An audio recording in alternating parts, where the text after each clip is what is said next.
As fall breaks out in Canada, I'm reminded of all the beauty, innocence, and gun-free fun available from our neighbors to the north.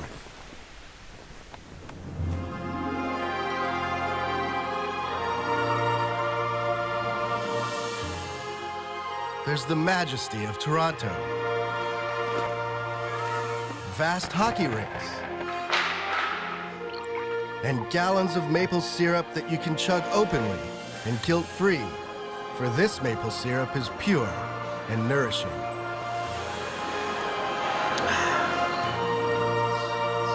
The changing of the seasons also happens to be the perfect time to encounter one of Canada's most prized creatures, the artificial intelligence nerd.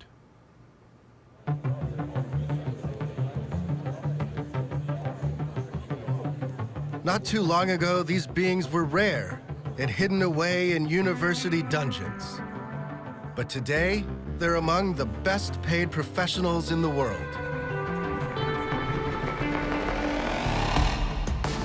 Together, these creatures did something truly remarkable.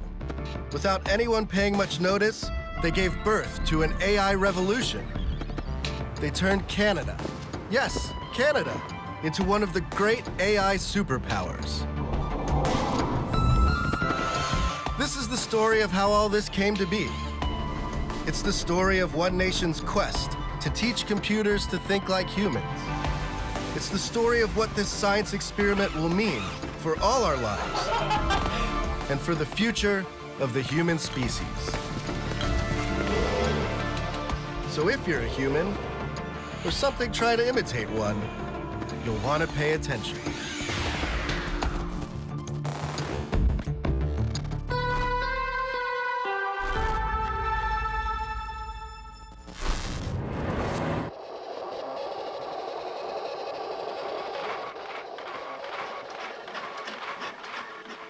Ever since people first came up with the idea of computers, they've dreamed of imbuing them with artificial intelligence. I am a smart fellow, as I have a very fine brain. That's the most remarkable thing I've ever seen. AI is just a computer that is able to mimic or simulate human thought or human behavior. Within that, there's a subset called machine learning that it's now the underpinning of what is most exciting about AI. By allowing computers to learn how to solve problems on their own, machine learning has made a series of breakthroughs that once seemed nearly impossible. It's the reason computers can understand your voice, spot a friend's face in a photo, and steer a car. And it's the reason people are actively talking about the arrival of human-like AI, and whether that would be a good thing or a horrific end-of-days thing. Many people made this moment possible, but one figure towers above the rest. I've come to the University of Toronto to see the man they call the godfather of modern artificial intelligence, Geoff Hinton.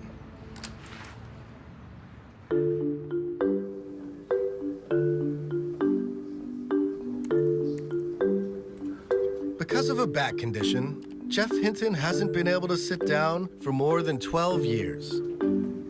I hate standing. I'd much rather sit down, but if I sit down, I have a disc that comes out. So, Okay. Well, at least now standing desks are fashionable. And yeah, but I was ahead. I was standing when they weren't fashionable. Since he can't sit in a car or on a bus, Hinton walks everywhere. The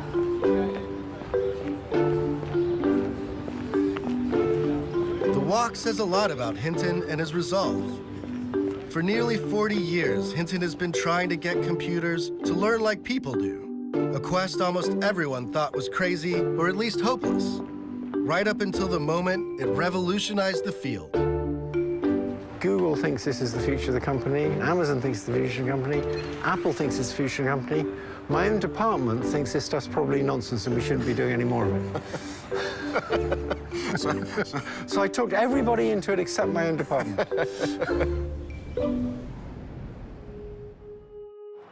Geoff Hinton, pretty early on, became obsessed with this idea of figuring out how the mind works. He started off getting into physiology, the anatomy of how the brain worked. Then he got into psychology. And then finally, he settled on more of a computer science approach to modeling the brain and got into artificial intelligence. My feeling is, if you want to understand a really complicated device, like a brain, you should build one. I mean, you could look at cars and you could think you could understand cars. When you try and build a car, you suddenly discover that there's this stuff that has to go under the hood, otherwise it doesn't work. Yeah. As Geoff was starting to think about these ideas, he got inspired by some AI researchers across the pond. Specifically this guy, Frank Rosenblatt. Rosenblatt, in the late 1950s, developed what he called a perceptron, and it was a neural network, a computing system that would mimic the brain. The basic idea is a collection of small units called neurons. These are little computing units, but they're actually modeled on the way that the human brain does its computation. They take incoming data like we do from our senses, and they actually learn, so the neural net can learn to make decisions over time. Rosenblatt's hope was that you could feed a neural network a bunch of data, like pictures of men and women, and it would eventually learn how to tell them apart, just like humans do. There was just one problem. It didn't work very well. Rosenblatt, his neural network was a single layer of neurons, and it was limited in what it could do, extremely limited. And a colleague of his wrote a book in the late 60s that showed these limitations. And it kind of put the whole area of research into a deep freeze for a good 10 years. No one wanted to work in this area. They were sure it would never work. Well, almost no one. It was just obvious to me that it was the right way to go. The brain's a big neural network, and so it has to be that stuff like this can work because it works in our brains. There's just never any doubt about that. Now, what do you think it was inside of you that kept you wanting to pursue this when everyone else was giving up, just that you thought it was the right direction to go? No, that everyone else was wrong. Okay. Hinton decides he's got an idea of how these neural nets might work, and he's going to pursue it no matter what. For a little while, he's bouncing around research institutions in the US. He kind of gets fed up that most of them are funded by the Defense Department, and he starts looking for somewhere else he can go. He suddenly hears that Canada might be interested in funding artificial intelligence. And that was very attractive, that I could go off to this civilized town and just get on with it. So I came to the University of Toronto. And then in the mid-'80s, we discovered how to make more complicated neural nets so they could solve those problems that the simple ones couldn't solve. He and his collaborators developed a multi-layer neural network, a deep neural network. And this started to work in a lot of ways. But again, they hit a ceiling. Through the 90s, into the 2000s, Geoff was one of only a handful of people on the planet who were still pursuing this technology. He would show up at academic conferences and be banished to the back rooms. He was treated as really like a pariah. But Geoff was consumed by this and couldn't stop. He just kept pursuing the idea that computers could learn until about 2006, when the world catches up to Hinton's ideas.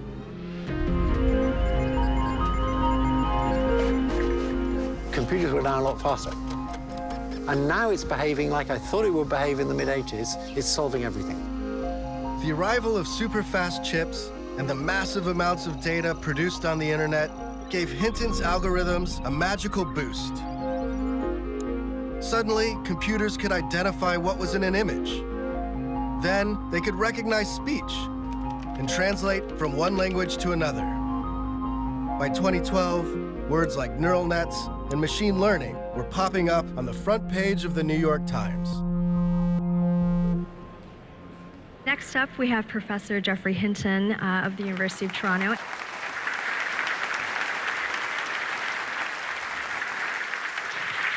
Thank you.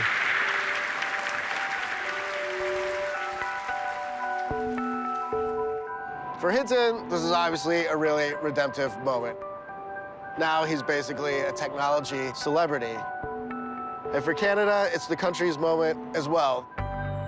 They have more AI researchers than just about any other place on the planet, and the quest now is to see what these guys can do, starting companies and pushing the technology forward.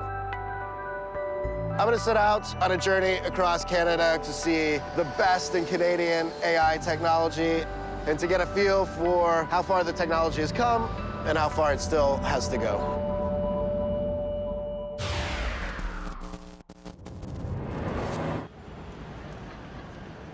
Here is a city that gets right at the central tension of modern life and the unfolding AI revolution. It's Montreal, a place filled with beauty and old-world charms that asks you to move slowly through its streets and to chill for a while, reflect, and think deep thoughts.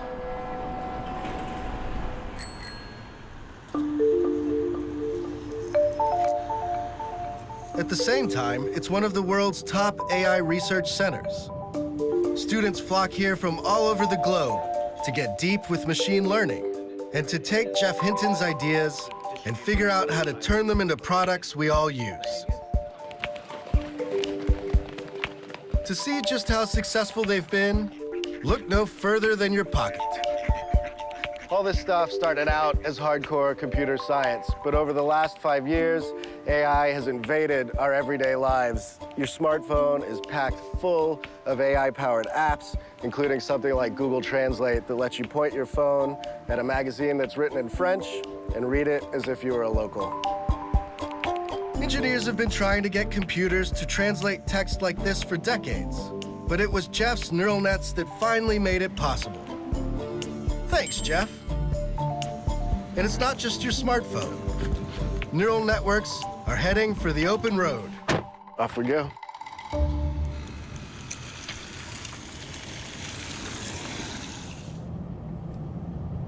Meet my friend Stéphane, the head of Montreal's Tesla fan club.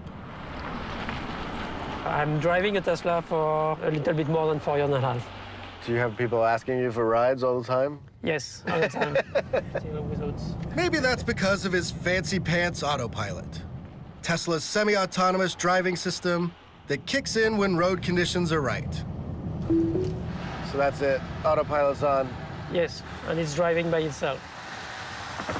So we need to pay attention, but we don't have to drive. Yeah, it's crazy.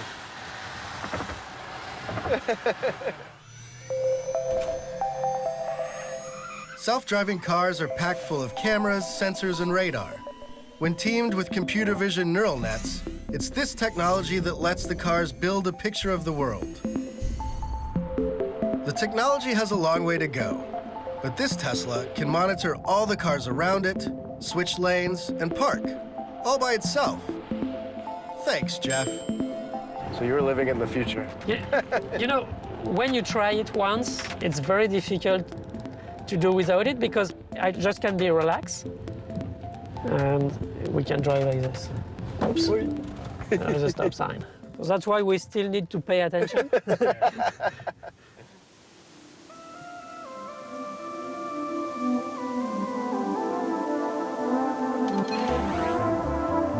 A big part of Hinton's legacy lies beyond these examples of AI in the world. He's also inspired a legion of disciples spreading the good word of neural nets.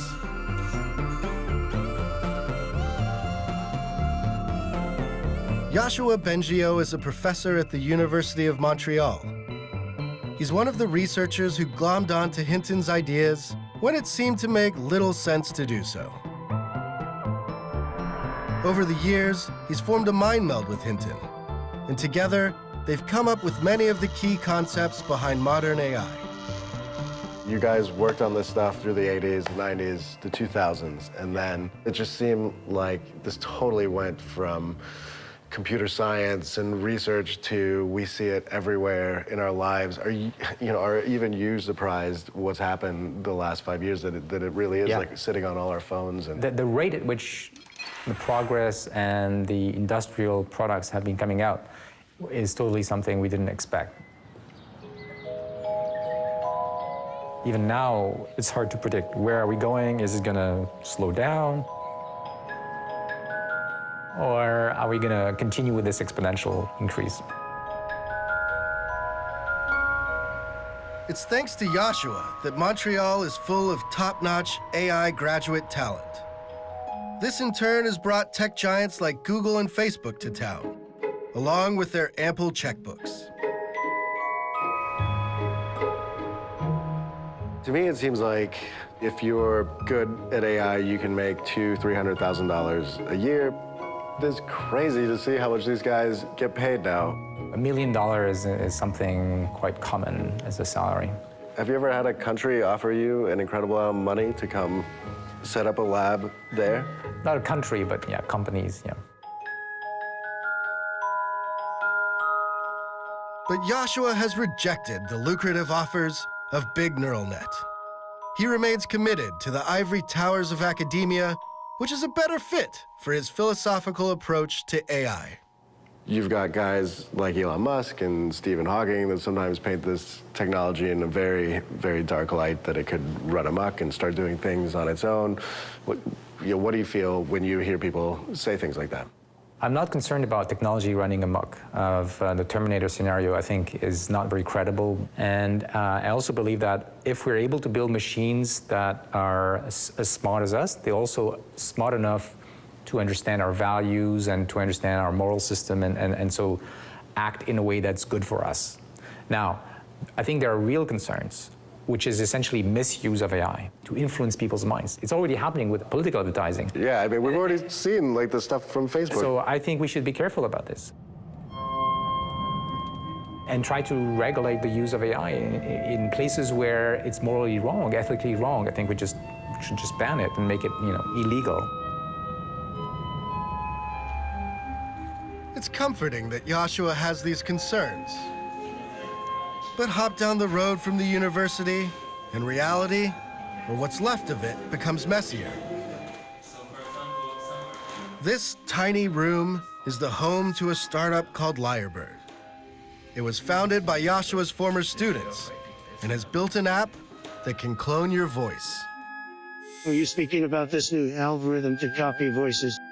This is huge. It can make us say anything now, really anything. One of its founders is this guy, Mexican expat Jose. He taught me the art of the clone. So you'll need to record yourself for a few minutes of audio. Thousands of letters danced across the amateur author's screen. When you start to eat like this, something is the matter. You guys better quit politics and take in washing. I don't know where that one came from. Okay, so create my digital voice now.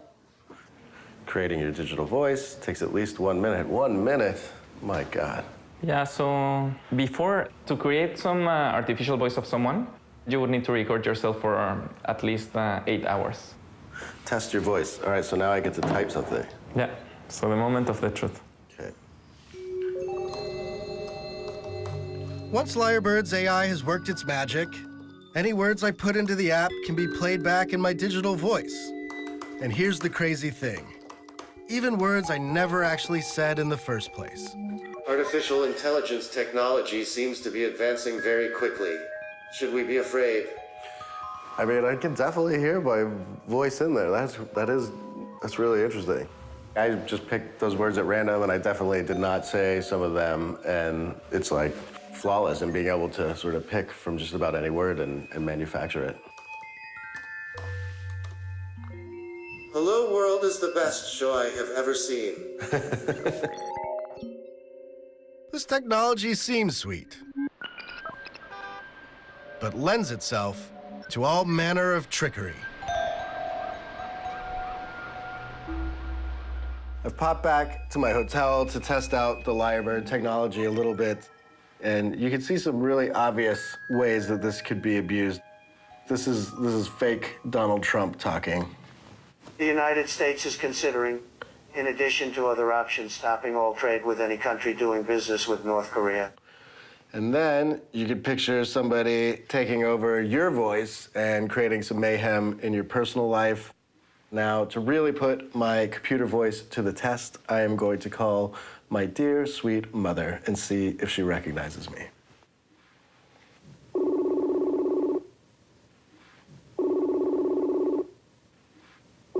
Hey, Mom. Hi. What are you guys up to today? Well, it's Saturday. We didn't have any electricity early this morning, and we're just hanging around the house. I'm just finishing up work and waiting for the boys to get home. Okay. I think I'm coming down with a virus. Oh, why, you feel bad, hey?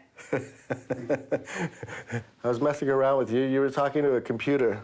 I felt like I was talking to you. It's amazing. Is that scary or good? It could be scary if it was something really important. It's you now, isn't it, Ash? I don't know. It sounds like you. Is it? Yes, it sounds like him, yeah.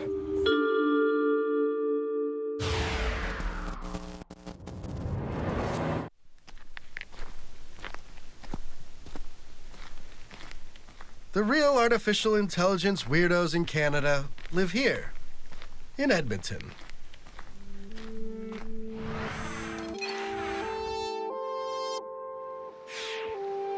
This is a large but very, very cold and very, very flat city that is more or less in the middle of nowhere. It's the kind of place that has a giant butter vault to help people survive the lean winter months. Canadians like to put the best possible spin on how these conditions bring out interesting traits in people. Ask anyone, like this guy from the Edmonton Tourist Center.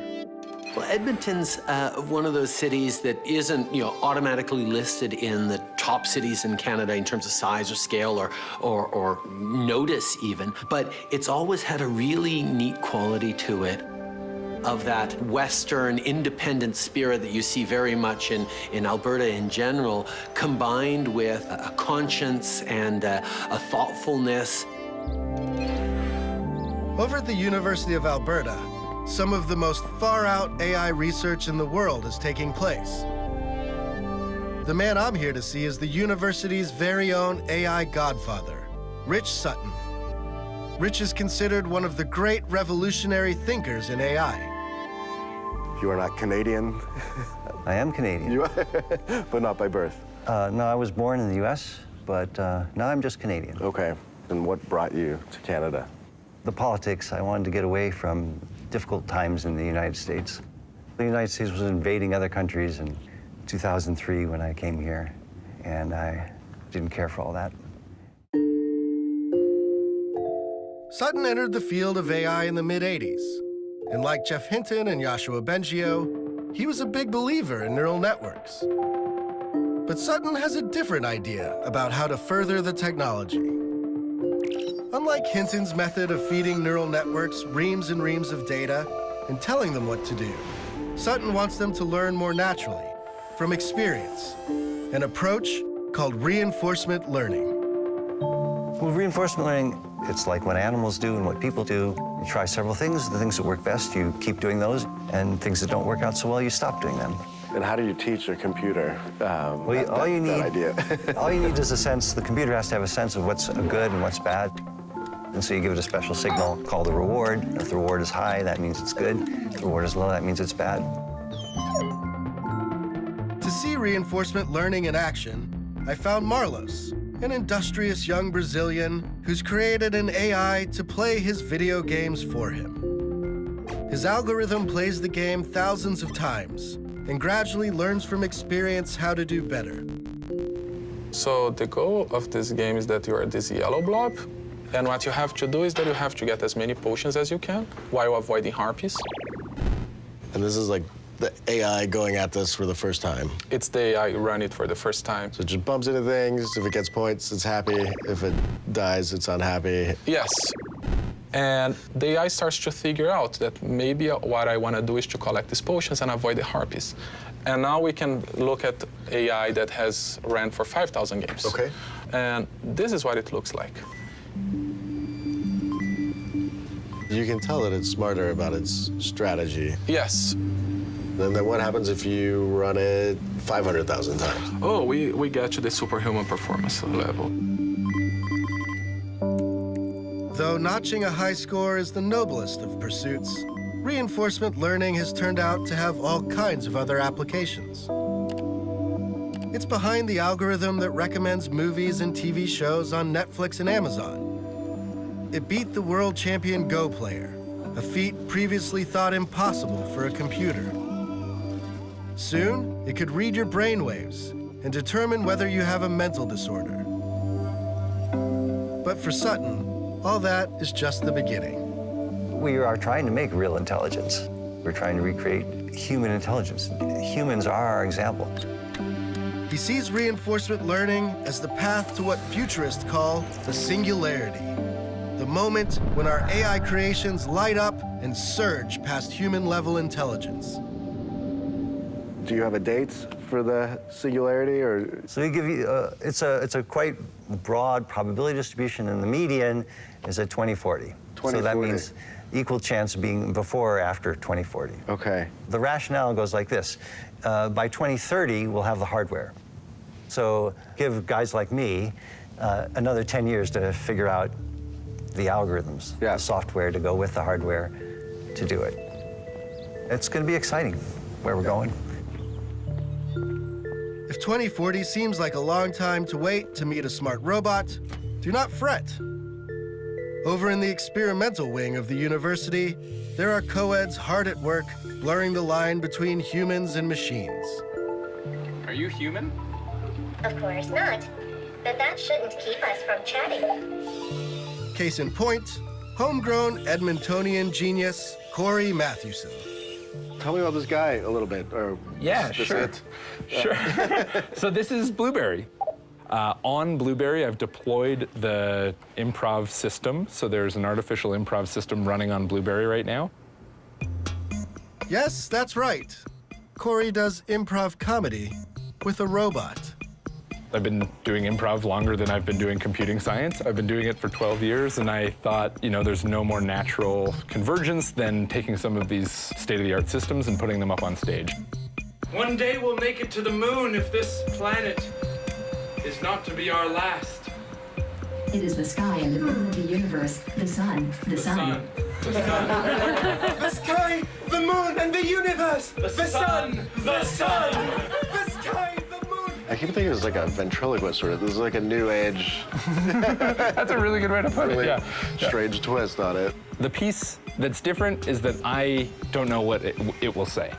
Anything that comes from the system, it's generating live in the moment. Blueberry, I created you. I downloaded a voice into your brain so that you could perform in front of these people. But I do not know what I'm going to say. I don't know what you're going to say either. To give Blueberry the power of surreal Canadian improv, Corey made use of some tech that should be familiar by now: a neural network. Step 1. He feeds the network the dialogue from a bunch of movies. 102,000 movies to be exact. All the movies, every movie for 100 years. And that's just so it can learn language, see how somebody responds to somebody else. That's exactly right. Yeah, it builds kind of a language model. Step 2, he uses reinforcement learning to train the network, rewarding it when it makes sense and punishing it when it spits out gibberish. Time to put this wannabe kid in the hall to the test. There we go. Start improvising. Okay, campers, we're gonna get ready for a real baseball game. Grab your gloves and grab your baseball bats and let's get out there. Especially you, Franklin. Of course, I will not be much longer. Okay, well, why aren't you ready for the match? I do not have any more good news if I were your boyfriend. Okay, come on, Franklin. You know how I feel about you, but you gotta keep your head in the game right now. You will see if you do not stop here when you go, what have you done? I was threatening you. I know. I'll teach you what a character of your team is going to do. Oh, Jesus, put down the bat, Franklin. What are you doing? You have nothing to hide, that's all. I've got nothing to hide. Look, this is all I am. Okay, end it there. That's great, That's man. sort of how it works. Obviously, some of the responses are a little bit weird, but then it's really funny, because then as you're going along, it did hit a couple things perfectly, and then it's like, yeah. I mean, it's extra hilarious, because of course, yeah. now it's going. Blueberry may not be ready for its Second City audition just yet. But Corey has a higher purpose, making AI relatable. Oh, it's gonna move, it's gonna move. Holy crap. There is a fear in society of AI. So we are kind of humanizing this AI. We're taking it down a peg. We're saying, don't be afraid of this tech. Look at how cute it is. Look at how kind of naive it is. Yeah. Filters. You've done it again, Blueberry. Yes. Isn't there a flip side to that, though? Then you make it cute, and then people start to accept it, and then we wake up. I mean, I don't think that will happen in my time. The singularity may be near, or it may be not so near. But if the inhabitants of this oddly beautiful place keep pushing the technology, they just might create something alarmingly human-like one day. For Rich Sutton, it's not a question of whether we'll get there, but whether we'll be able to accept our mechanized brethren. Our society will be challenged. You know, it's just like every time, our black people, our women people, we will do the same thing with robots eventually. Are they allowed to own property? Are they allowed to earn an income? Or do they have to be owned by someone? But a robot's obviously not a person. Right? No.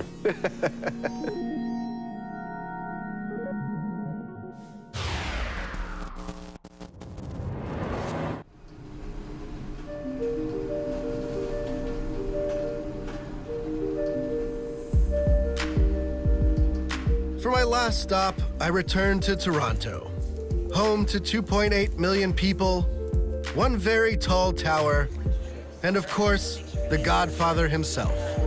Inside the system, there's lots of little processors which are a little bit like brain cells. They work a little He may be an import, but Jeff Hinton has done something truly exceptional for Toronto. He's turned this city into an AI mecca, where AI conferences like this one seem to take place daily. We are enormously thankful to Canadians for inventing all this stuff, because we now use it throughout our entire business. Should never say this. We have it on record that he owes, that Google owes Canada. We absolutely owe Canada. That was a mistake. The tech industry is full of people who adore AI. And then also some famous types like Elon Musk and Stephen Hawking, who said, well, that AI might be the end of us. To consider such dystopia in the proper light, I've come to Toronto's geekiest bar. Hello, George. To encase myself in this steel container with George Dvorsky. He's a writer for Gizmodo and an AI philosopher. Well, since we're in the apocalyptic bar, what is the con case around AI? What's the nastiest scenario that everybody's worried about? Unfortunately, there's no shortage of nasty scenarios, and I think this is what makes artificial intelligence such a scary thing, is all the different ways that it can go wrong. It can be everything from an accident, where we just didn't think it through. We gave a very powerful computer instructions to do something. We thought we explained it articulately. We thought we gave it a concrete goal, and it completely took a different path than we thought it would, in such a way that it actually caused some great damage. I'm sure you've heard the old paperclip example, where you're a paperclip manufacturer and you say, hey, we need lots of paperclips. And because the artificial intelligence has so much reach and so much power, it actually starts to go about converting all of the matter and all the molecules on the planet into paperclips. Before you know it, we've now converted the entire cosmos into paperclips. It's a crazy scenario, but it's an illustrative scenario. We can't be dismissive of the perils. I think that's exceptionally dangerous.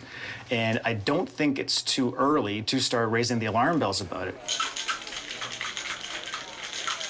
Being turned into Clippy sounds awful. But fear not. We'll have years to ease into that sort of suffering as AI steadily plucks off one job after another. The first to go, of course, will likely be the always screwed factory workers. Which brings us to Suzanne Gildert, a budding AI overlord and founder of robotics startup Kindred AI.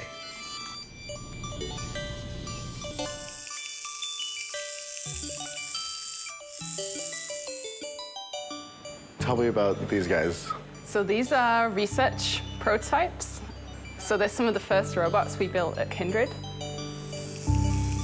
We tend to work with small robots. It's a bit like if you imagine a child growing up and it breaks a lot of things. Now imagine if the child was 6 feet tall when it had the brain of a 6-month-old. It would be terrible, terribly dangerous. How many of these robots have ever slapped you? I have been hit in the face by robots a couple of times. And is that like, Suzanne seems nice enough. She makes exotic digital art. And she loves cats to the point where she's built a robotic fleet of them for the office. This one, I believe, is called Pinkfoot. It's a quadruped robot loosely based on a cat anatomy, although it's not a very highly faithful representation yet. And then when you were growing up, you would build things as well? Yeah, that's correct, yeah. So I was really enthralled by electronics at an early age. I guess most little girls would be looking at trays of beads and things, and I was looking at trays of like resistors and capacitors and little components, but having the same kind of reaction to them. But don't be fooled by the hobby electronics and the cute catbots. Suzanne is a keen businesswoman. And Kindred has recently embarked on its first commercial venture. What's going on here is we have a bank of robots that are learning. So they are continuously running, picking up objects. And these would run all day? All day, all night.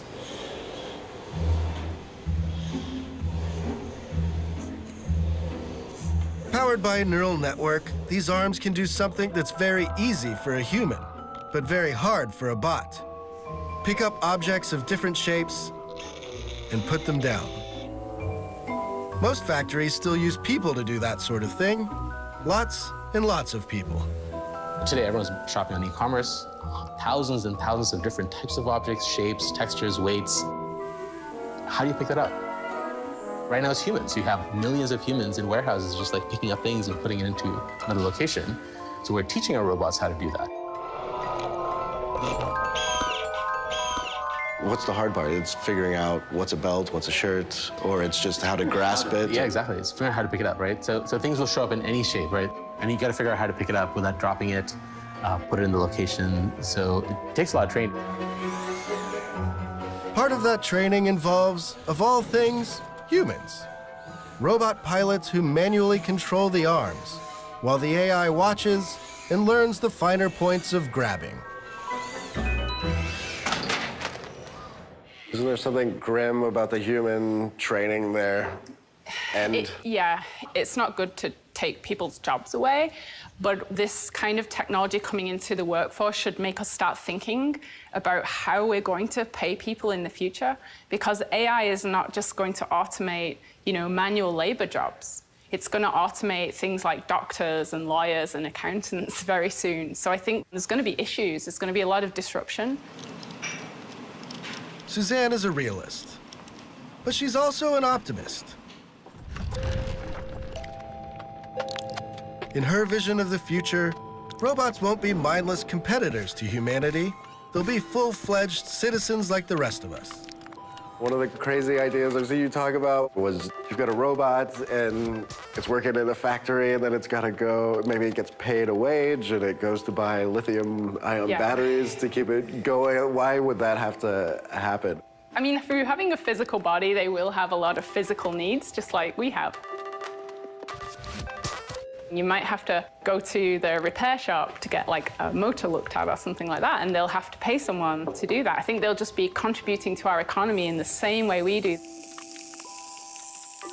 And if they have brains like us, they'll want to explore new things they've never seen before. They'll want to learn things. They'll want to perhaps rest so that their mind has time to consolidate all this new information. I keep trying to picture it in my head, though. So this is the robot worker. Does he go home and sit on the couch and watch TV after work? And he's... I don't see why not. I'd probably watch cat videos like the rest of us. I mean, when you... It's hard to tell sometimes if Suzanne is laughing with us or at us.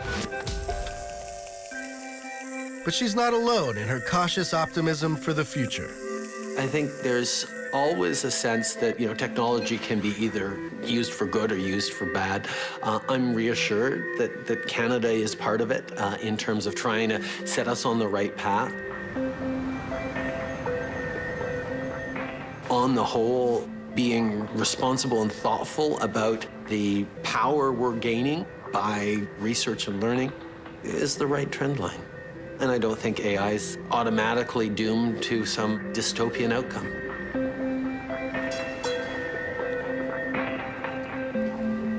We're told that politicians will come up with policies that address massive job loss and prevent horrific inequality between the classes.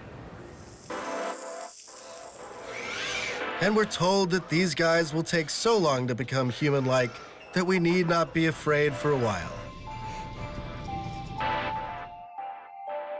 The truth, though, is that we're turning ourselves over to the unknown here. So, fingers crossed. Eventually, I think we will become the AIs. We will become the intelligent machines. We will understand how things can be smart and we can deliberately create them. So you might think of it as making a new generation, new kinds of people. Humanity is continuing to evolve, and why wouldn't enhanced people or even designed people be the next step in humanity? It's really hard to predict the future. I think there's going to be all sorts of things happen we didn't expect. But there's one thing that we can predict. This technology is going to change everything.